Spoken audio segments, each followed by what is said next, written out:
Hi viewers, welcome to our channel. ప్రస్తుతం మనతో పాటు దాము బాలాజీ గారు సీనియర్ జర్నలిస్ట్ ఉన్నారు. వారితో ఒకసారి మాట్లాడదాం. సార్ నమస్కారం సార్. సార్ నిన్న మహా న్యూస్ ఛానల్ పైన బీఆర్ఎస్ శ్రేణులు దాడులు చేయడం మనం చూసాం. సో చాలా వరకు అయితే డ్యామేజ్ అయితే అయిపోయింది. అయితే ఇప్పుడు దీనిపైన పొలిటికల్ గా చాలా వరకు అయితే ఖండిస్తున్నారు. పవన్ కళ్యాణ్ గారు ఖండించారు, చంద్రబాబు నాయుడు గారు కూడా ఖండించారు, కేటీఆర్ గారు కూడా అదో స్టైల్లో ఖండించినట్టుగా మనకు కనిపించింది. అయితే ఇప్పుడు దీనిపైన కొంత భిన్నాభిప్రాయాలు వ్యక్తం అవుతున్నాయి. అంటే ఒక్క మహా న్యూస్ పైన కాదు, గతంలో కొన్ని ఛానల్స్ పైన కూడా దాడులు అయినప్పుడు మరి మీరు ఎందుకు అప్పుడు ఖండించలేదు, సాక్షి పైన దాడులు కూడా జరిగాయి కదా, మరి అప్పుడు ఎందుకు ఖండించలేదని కొన్ని విమర్శలు కూడా చేస్తున్నారు. ఓవరాల్ గా అంటే మీడియా సంస్థల పైన దాడులు అన్నదాన్ని ఏ విధంగా చూడొచ్చు అంటారు? యాక్చువల్గా ఇక్కడ రెండు రకాల అంటే ముందు ఏం జరిగిందో చెప్పుకొని మళ్ళీ చెప్పుకుందాం. సో నిన్న ఏం జరిగిందంటే మహా న్యూస్ ఛానల్ కేటీఆర్ మీద కేసీఆర్ మీద కొన్ని కథనాలను ప్రచురించింది. అదేంటంటే ఫోన్ ట్యాపింగ్లు అనేక విషయాలు తెలిసాయి. కేటీఆర్ డైరెక్ట్గా హీరోయిన్ అని బెదిరించాడు. సో మా వాళ్ళు రమ్మని చోటికి మీరు రావాలి, లేకపోతే మీ మొత్తం ఫోన్ ఇదంతా హిస్టరీ ఉంది నా దగ్గర, ఇవన్నీ బెదిరించి వాళ్ళని జన్వాడ ఫామ్ హౌస్ దగ్గరికి రమ్మని ఇట్లేదో మొత్తానికి వాళ్ళు కేటీఆర్ కొంతమంది హీరోయిన్లను బెదిరించి లైంగికంగా వాళ్ళని యూజ్ చేసుకున్నాడు అన్న వెర్షన్తో చెప్పడం మొదలుపెట్టారు. అట్లాగే దీని వెనక కేసీఆర్ ఉన్నాడు అనేది చెప్పారు. సో దీని మీద డిబేట్లు పెట్టారు. దీంతో బీఆర్ఎస్కి సంబంధించి బీఆర్ఎస్వి అనే ఒక సంస్థ ఉంది. బీఆర్ఎస్వి అంటే విద్యార్థి వింగ్. అది వి అంటే విద్యార్థి, బీఆర్ఎస్వి అంటే బీఆర్ఎస్ విద్యార్థి అనే సంస్థకు సంబంధించిన ఒక 20 మంది విద్యార్థులు అక్కడికి వెళ్ళి దాడి చేశారు. వీళ్ళు వెళ్ళడమే రాడ్స్, నైవ్స్, స్టోన్స్ తీసుకెళ్ళి అక్కడ ఫ్రంట్ ఆఫీస్ మీద, తర్వాత బయట కార్లని బీభత్సంగా విధ్వంసం చేశారు. అవన్నీ కూడా రికార్డు కూడా అయినాయి. వాళ్ళు వీడియోలతో తీశారు, ప్లస్ సీసీ కెమెరాలు కూడా ఉన్నాయి. తర్వాత ఆఫీసు లోపలికి వెళ్ళి కూడా బద్దలు కొట్టారు, వాళ్ళని బెదిరించారు. కొంతమంది ఆఫీసులో అక్కడ బయట పనిచేసే వాళ్ళు ఇద్దరు గాయపడ్డారు, కొంతమంది జర్నలిస్టులు కూడా గాయపడ్డారు. సో మొత్తానికి ఒక బీభత్సమైన వాతావరణాన్ని, భయానక వాతావరణాన్ని అక్కడ క్రియేట్ చేసి వీళ్ళు వచ్చారు. సో దీని మీద ఆల్రెడీ ఆయన ఎవరు మహావంశీ అంటారు ఆయన్ని, ఆయన దాని ఓనర్ మరి ఎవరు తెలీదు, మొత్తానికి దాని ఇన్ఛార్జి ఆయన చాలా తీవ్రంగా మాట్లాడారు, ఖండించారు. అట్లాగే దీనికి సంబంధించి ఇటు చంద్రబాబు ఖండించాడు. నాకు తెలిసి ఫస్ట్ పవన్ కళ్యాణ్ ఖండించినట్టున్నాడు స్పీడ్గా.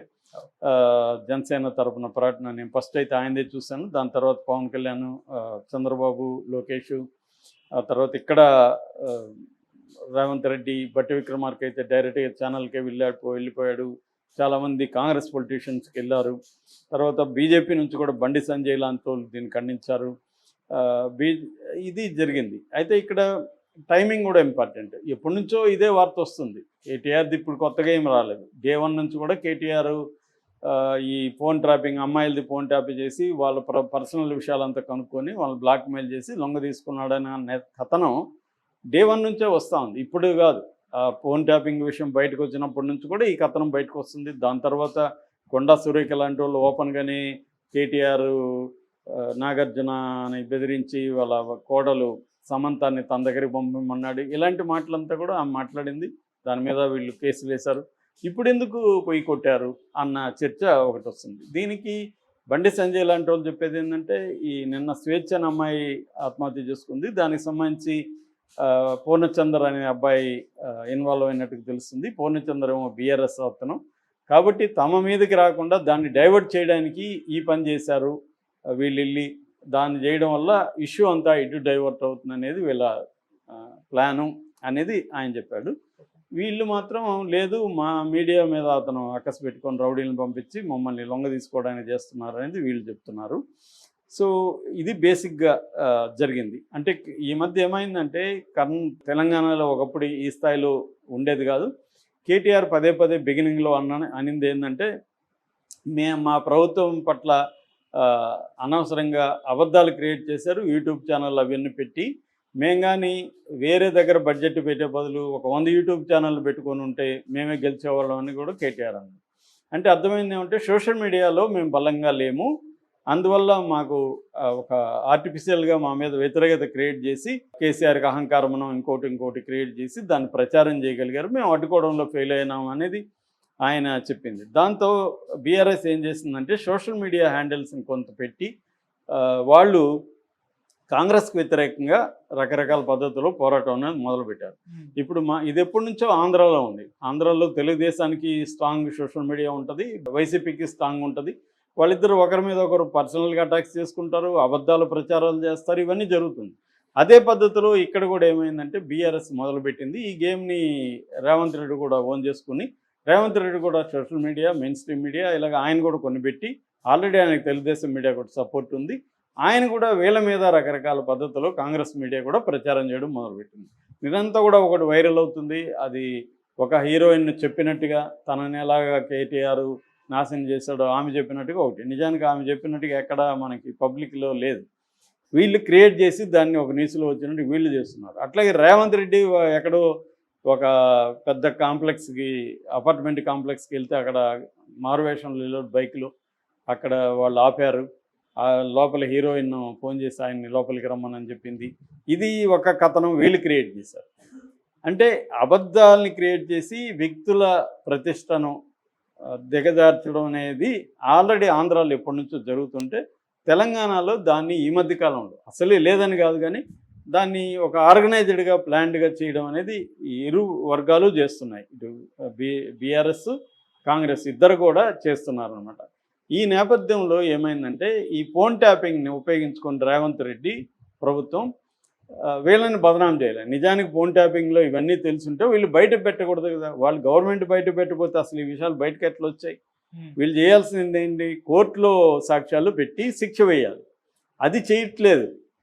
ఈ మధ్య ఏం జరుగుతుందంటే కోర్టు కేసులు అనేది ఊరికే ఎందుకు పెడుతున్నారంటే ఆ కేసుల్లో ఏం తేలాయని చెప్పి పొలిటికల్గా వీళ్ళని బదనాం చేయడానికి తప్ప నిజానికి కోర్టులో శిక్షలు వేయించాలనే ఉద్దేశం వాళ్ళకి లేదు.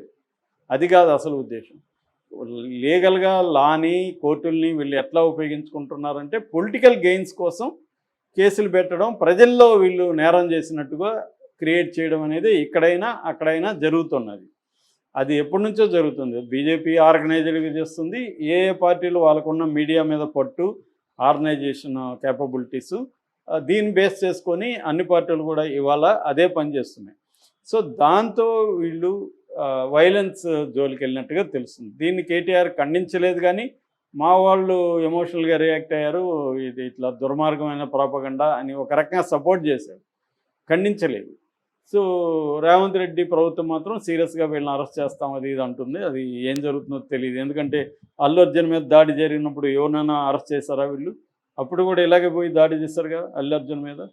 మరి అప్పుడు ప్రభుత్వం పంపించింది కదా, ఒకసారి నీవు నేర్పిన విద్య నేరజాక్షి అని ఉన్నట్టుగా. సో వాళ్ళు చేసేది రైట్ అయినప్పుడు ఇది కూడా రైటే కదా. రేవంత్ రెడ్డి మరి ప్రభుత్వం కావచ్చు, కాంగ్రెస్ కావచ్చు, కొంతమంది వాళ్ళని పంపించలేదా? అట్లాగే అల్లు అర్జున్ తప్పు చేశాడో లేదో కోర్టులో ప్రూవ్ చేయకుండా బయట అతన్ని దోషిగా నిలబెట్టడానికి కాంగ్రెస్ ప్రభుత్వం కావచ్చు, కాంగ్రెస్కి సంబంధించిన వాళ్ళు ట్రై చేయలేదా? అదేవిధంగా ఇప్పుడు వీళ్ళు కూడా ట్రై చేస్తున్నారు.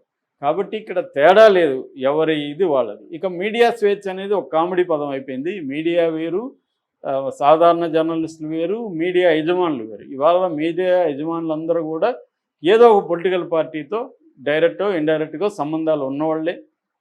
ఇండిపెండెంట్ మీడియా అనేది వెరీ వెరీ వేళ్ల మీద లెక్క పెట్టచ్చు. ఒక్కోసారి ఇండిపెండెంట్ మీడియా లాగా కనబడే వెనక కూడా వేరే శక్తులు ఉండొచ్చు.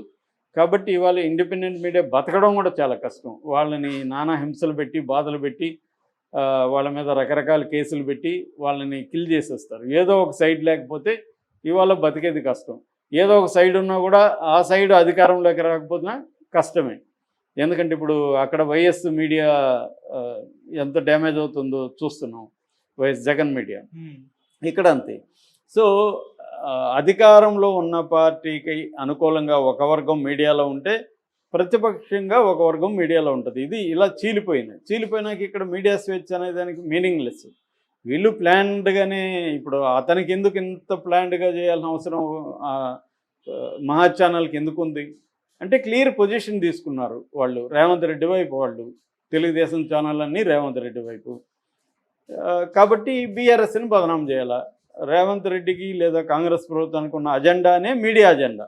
అక్కడ కూడా అంతే. తెలుగుదేశం కూటమి అజెండానే కొన్ని రకాల సంస్థల అజెండా, జగన్ అజెండానే కొన్ని రకాల సంస్థల అజెండా. ఇంకెక్కడ ప్రజల కేంద్రంగా పనిచేసే మీడియా అనేది వాళ్ళు లేదు. జర్నలిస్టులు కూడా ఏమైపోయారు, కొంతమంది బతుకు తెరుగు కావచ్చు, కొంతమంది పదవుల కోసం కావచ్చు, ఇలా కొంతమంది కులపిచ్చి కావచ్చు. ఎందుకంటే ఈ మధ్య నేను చూస్తున్నా జర్నలిస్టులు కూడా కుల సంఘాల్లోకి వెళ్ళిపోయారు. డాష్ కులం జర్నలిస్టులు, కమ్మ కులం జర్నలిస్టులు, రెడ్డి కులం జర్నలిస్టులు అనేది గ్రూపులు పెట్టేసుకొని వాళ్ళే కలుస్తున్నారు. మనం ఎలా సాధించుకోవాలి, మనం ఎట్లా ఏం చేసుకోవాలి, మనకి ఇండ్లు ఎట్లా, మనకి వ్యవహారాలు లోన్లు ఎట్లా, ఈ వ్యవహారంలో వాళ్ళు ఉన్నారు. కాబట్టి ఇవాళ జర్నలిస్టుల మీద దాడి, మీడియా మీద దాడి, పత్రికా స్వేచ్ఛ మీద దాడి, ప్రజాస్వామ్యం మీద దాడి అనేది కామెడీగా అయిపోయింది జనాలకి. మరి ఎవర్రా ఇక్కడ మీడియా ఎవరు, ప్రజాస్వామ్యం ఎవరు అనేది కామెడీ అయిపోయింది. అంటే నీ మీదకి వస్తే మాత్రమే ప్రజాస్వామ్యం గుర్తొస్తుంది, నువ్వేమో వాళ్ళ మీదకి వెళ్ళినప్పుడు రాదా? ఇప్పుడు ఇదే పవన్ కళ్యాణ్ సాక్షుల మీద మొన్న అమరావతి మీద అన్నారని సాక్షిని దాడి చేసినప్పుడు పవన్ కళ్యాణ్ ఖండించలే. పవన్ కళ్యాణ్ ఇప్పుడేమంటున్నాడు, ఒక మీ మీద విమర్శిస్తే దానికి ఒక పద్ధతి ఉంటుంది కదా, ఇలాగే చేయొచ్చా అంటున్నాడు. మరి ఆ మాట అప్పుడు ఎందుకు అనలేదు? సాక్షి ఒకవేళ అమరావతిని అవమానిస్తే మీరు కూడా దాన్ని కౌంటర్ చేయండి, ధర్నాలు చేయండి, ప్రజాస్వామ్యం చేయండి, వాళ్ళ మీద ఎందుకు దాడులకు వెళ్ళారు అని ఈయన అడగాలి కదా, ఈయన అడగలేదు. ఇదే వ్యక్తి 2018లో ఇదే మహాన్యూస్ మీద దారుణంగా పోస్ట్ పెట్టాడు, వాళ్ళని ఒక రకంగా బెదిరిస్తున్నట్టుగా. దాంట్లో సుజనా చౌదరి ఫండ్ ఇస్తున్నాడు అని కూడా చెప్పాడు. కాబట్టి ఏంటంటే ఇప్పుడు అందరూ కూడా ఎవరికి ఏమి ఇక్కడ నీతి లేదు, నిజాయితీ లేదు, అధికారం పదవి ఇదే క్రైటీరియా తప్ప వాళ్ళకి నీతి ఉండాలని మనం అనుకుంటే మనం వీపీలు అయిపోతాం. ఇక్కడ ఎవరికి ఏమి నీతి లేదు, క్లియర్గా అందరికీ ప్రజలకు కూడా తెలిసిపోయింది. ప్రజలు కూడా నాకేంటన్న పద్ధతిలోనే ఉన్నారు, నాకు హెల్ప్ అయితే నేను సపోర్ట్ చేస్తాను. కాబట్టి ఇవాళ నీతులు, న్యాయము, విలువలు, ప్రజాస్వామ్యము, పత్రికా స్వేచ్ఛ, వాక్ స్వాతంత్రం ఇవన్నీ మాట్లాడితే కామెడీ పదాల్లాగా అనిపిస్తున్నాయి. నిజానికి మాట్లాడాల్సింది అవే, కానీ అవి కామెడీ ఎందుకు అయిపోయిందంటే ఎక్కడా లేదు. నీకు అవసరం వచ్చినప్పుడు నువ్వు అంటున్నావు, నీకు అవసరం లేనప్పుడు వాడి మీద నీకు దాడి చేయాల్సిన అవసరం నువ్వే చేస్తున్నావు. మళ్ళీ